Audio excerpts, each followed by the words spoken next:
तो आज हम चैप्टर स्टार्ट करने जा रहे हैं अर्थमेटिक प्रोग्रेशन। सबसे पहले हम डिफिनीशन देखेंगे अर्थमेटिक प्रोग्रेशन की।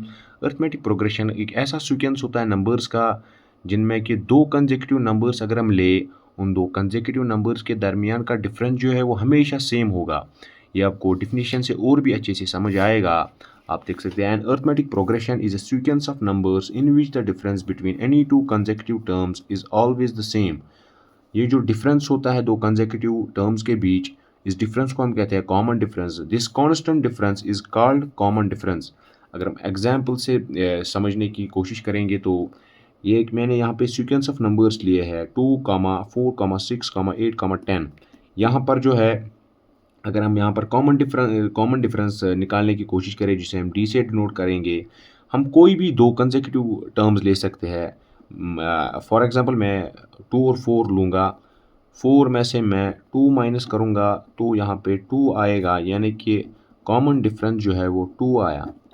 अगर आपकी मर्ज़ी, आप कोई भी दो नंबर्स कंसेक्यूटिव लेने हैं, आप 8 और 10 भी ले सकते हैं, 6 और 8 भी ले सकते हैं। अब मैं 6 और 8 लूँगा, कॉमन डिफरेंस अब मैं अगर निकालूंगा तो 8 माइनस 6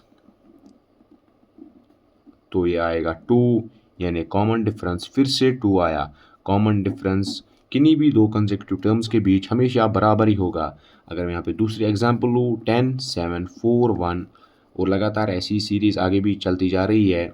अगर मैं कोई भी दो कंसेक्यूटिव टर्म्स लूँ और उनके बीच डिफरेंस निकालूँ, यानी कि कॉमन डिफरेंस वो सेम आना चाहिए। चलिए देखते हैं। सबसे पहले हम 10 और 7 लेंगे, डी निकालेंगे हम सबसे पहले 7, यानी कि जो बाद में टर्म आती है उसमें से पहली वाली टर्म माइनस करनी होती है, यानी कि जो उससे पहले टर्म आती है वो माइनस करनी होती है। सॉरी, ये पेज थोड़ा नीचे चला गया था। डी अगर हम निकालेंगे तो D is equal to 7 minus 10, ये आएगा -3। अब हम निकालेंगे 7 और 4 के बीच कॉमन डिफरेंस। डी पहले लिखना है जो बाद में टर्म आती है वो, यानी कि 4, उसके बाद उससे पहले जो टर्म आती है वो लिखनी है, यानी कि 7। 4 माइनस 7 वो आएगा फिर से -3, यानी कि यहाँ पे भी d -3 आया, यहाँ पर भी d -3 आया, यानी कि ये जो सीक्वेंस है ये AP है। अगर हम general form of an AP की बात करें तो if the first term is A, अगर हमारे AP की पहली टर्म जो वो A है और कॉमन डिफरेंस जो है वो D है, then the AP can be written as. अगर पहली टर्म हमारी A है और कॉमन डिफरेंस D है तो हम AP को इस तरह से लिख सकते हैं, पहली टर्म A, उसके बाद दूसरी टर्म A प्लस D, उसके बाद तीसरी टर्म A प्लस 2D, फिर fourth term A plus 3D, ऐसे ही लगातार बढ़ती जाएगी A plus 4D, A plus 5D। अगर आपको मैं यहाँ पे प्रूव करके भी दिखा सकता हूँ कि ये AP है। मान लीजिए मैंने ये दो टर्म्स ली और मुझे इनके बीच कॉमन डिफरेंस निकालना है, और उसके बाद मैं कोई भी दो कंसेक्यूटिव और ले सकता हूँ। फॉर एग्जांपल मैंने ये दो लिए, फिर पहले हम इन दो के बीच कॉमन डिफरेंस D निकालते हैं। D कैसे निकालते हैं? D इज इक्वल टू, इस टर्म में से मुझे ये टर्म माइनस करनी है, A प्लस D, इसमें से ये वाली टर्म माइनस करनी है, A plus D minus A plus A minus A cancel, common difference जो है वो मुझे आया अभी D। ठीक है, अब मैं इन दो टर्म्स के बीच निकालूंगा कॉमन डिफरेंस, वो भी आना चाहिए D। तब आप ये प्रूव कर सकते हैं कि ये जो यहाँ पर सीक्वेंस है ये AP है। चलिए देखते हैं इन दो टर्म्स के बीच कॉमन डिफरेंस। ये हम इस वक्त D डैश से डिनोट कर सकते हैं, क्योंकि यहाँ पर भी D की टर्म है तो ये थोड़ा सेम लग रहा है। आप इसको D डैश से डिनोट करेंगे। यहाँ पर भी हमें ये D डैश इस D डैश के बराबर आना चाहिए, तब हमें प्रूव होगा कि ये जो सीक्वेंस है ये AP है। चलिए देखते हैं, A प्लस 3D, इस टर्म में से ये वाली टर्म माइनस करनी है तो हमें प्रूव हो जाएगा कि ये जो सीक्वेंस है ये AP है। A plus 3D minus A plus 2D, A plus 2D। चलिए A प्लस 3D माइनस अंदर चला जाएगा, माइनस A, यहाँ पर प्लस है, माइनस प्लस होता है -2D। चलिए plus A minus A cancel होगा, प्लस 3D माइनस 2D वो आएगा 1D, यानी कि D, यानी कि यहाँ पर भी D डैश किसके बराबर आया? D के। यहाँ पर भी D डैश बराबर आया था D के, यानी कि कॉमन डिफरेंस जो है वो सेम है। इसका मतलब ये जो सीक्वेंस है वो AP है। शॉर्ट में आपको ये याद रखना है, general form of an AP क्या होता है। अगर पहली टर्म दी गई होगी आपको A और कॉमन डिफरेंस दिया गया होगा आपको D, तो आपको ए पी इस तरीके से लिखनी होगी a plus d a plus 2D a plus 3D। चलिए अब कॉमन डिफरेंस की अगर हम बात करें तो आपको मैंने अभी समझाया कि कोई भी टर्म आप ले सकते हैं और उससे पहली वाली टर्म आपको लेनी है, वो उसमें से माइनस करनी है। यानी कि आप कोई भी टर्म लिख सकते हैं, D is equal to any term, कोई भी टर्म, और उसको आपको माइनस करना है उससे पहली वाली टर्म जो है उससे। अगर हमारा डी नेगेटिव आया तो हमारी ए पी जो है वो डिक्रीजिंग आएगी। यानी कि फॉर एग्जांपल अगर हमारा डी आया, डी इज इक्वल टू -3 आया, तो हम कहेंगे कि हमारी जो ए पी है वो डिक्रीजिंग ए पी है। इसी तरीके से अगर हमारा डी आया 0, इसका मतलब सारी टर्म जो है वो सेम है। क्या मतलब? फॉर एग्जांपल मैं एक ए पी लेता हूँ 2, 2, 2, 2। अगर मैं डी निकालूंगा इन दो के बीच, वो क्या आएगा? 2 - 2, वो आएगा 0। चलिए ठीक है। अगर मैं इन दो के दरमियान निकालूंगा डी, वो क्या आएगा? डी इज इक्वल टू 2 - 2, वो आएगा 0। यानी कि जब कॉमन डिफरेंस 0 आएगा तो इसका मतलब क्या है? सारी टर्म जो है वो सेम होती है। ठीक है, पेज थोड़ा नीचे चला गया था, सॉरी। अगर हमें अब nth term of an A P निकालनी होगी, the nth term A N, nth term को हम ए एन से डिनोट करते हैं। Of an A P is given by, उसके लिए आपको ये फॉर्मूला याद करना होगा ए एन, यानी कि nth टर्म जो है वो होती है बराबर a plus n minus 1 into D.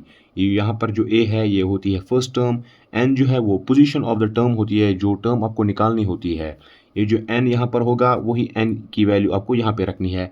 आपको मैं एग्जाम्पल से समझाऊंगा। ये जो यहाँ पर डी है इसका मतलब कॉमन डिफरेंस, ये आपको मैंने समझाया इससे पहले। चलिए हम एग्जाम्पल से इसको समझने की कोशिश करेंगे। Find the 10th term of the A P. ये हमें ए पी दी गई है, इसकी हमारी 10th, हमें इसकी 10th टर्म निकालनी है, यानी कि A10 हमें निकालना है। We have to find A10। चलिए सबसे पहले हम लिखेंगे यहाँ पर गिवन, हमें दिया क्या गया है, वहाँ से हमें दिया गया है a, यानी कि पहली टर्म क्या दी गई है हमें 5। उसके बाद हमें कॉमन डिफरेंस अगर हम निकालेंगे तो कॉमन डिफरेंस हम आसानी से निकाल सकते हैं। d इज इक्वल टू कोई भी टर्म आप ले सकते हैं और उसको माइनस करना है उसकी पहली वाली टर्म से। चलिए उससे माइनस करनी है उससे पहली वाली टर्म, यानी कि अगर हम कोई भी टर्म ले, फॉर एग्जांपल 8 ले, उसमें हमसे माइनस करना है उससे पहली वाली टर्म। 8 - 5 वो आएगा 3। अगर आपको और भी देखना है कि मैंने ठीक निकाला या नहीं, आप और भी दो टर्म्स ले सकते हैं। मैं अभी 11 लूँगा और उसमें से माइनस करूँगा 8। d इज इक्वल टू 11 - 8 वो आएगा 3, यानी कि d जो है हमारा वो आया 3, a हमारा है 5, और इसके साथ जो हमें यहाँ पर टर्म निकालनी है वो निकालनी है 10th टर्म, यानी कि n जो है हमारा वो 10 है।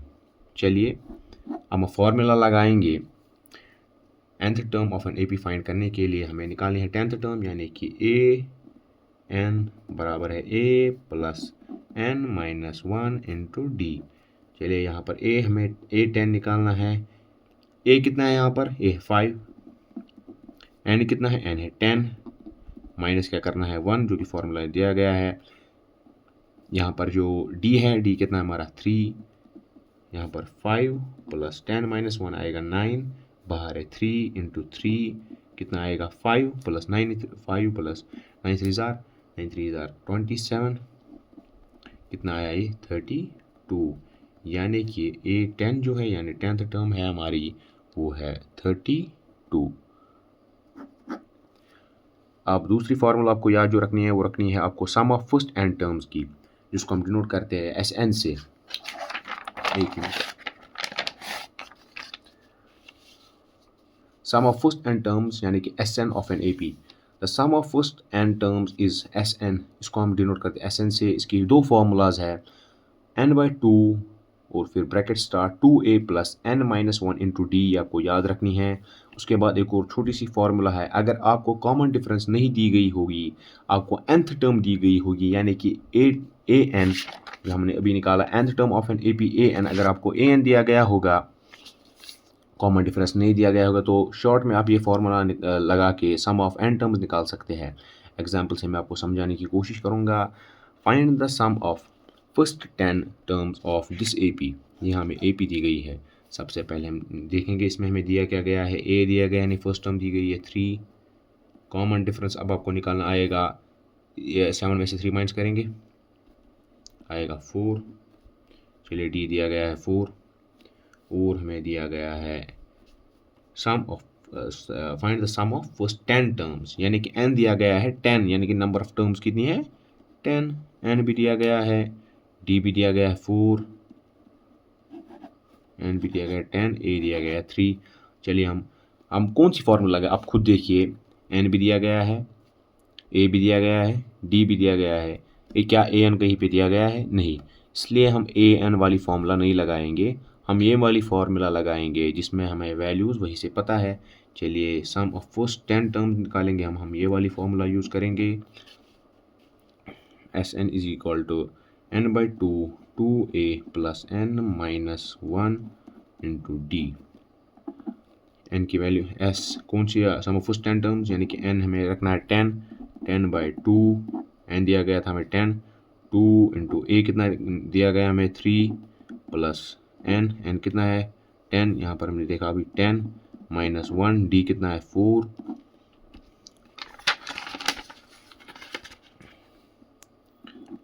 यस 10 बाई 2, 10 डिवाइड बाई 2 आएगा 5, 2 3 ज़ार 6 प्लस 10 माइनस 1 आएगा 9 इंटू 4।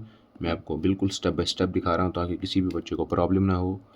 5 इंटू 6 प्लस 9 4 ज़ार 36,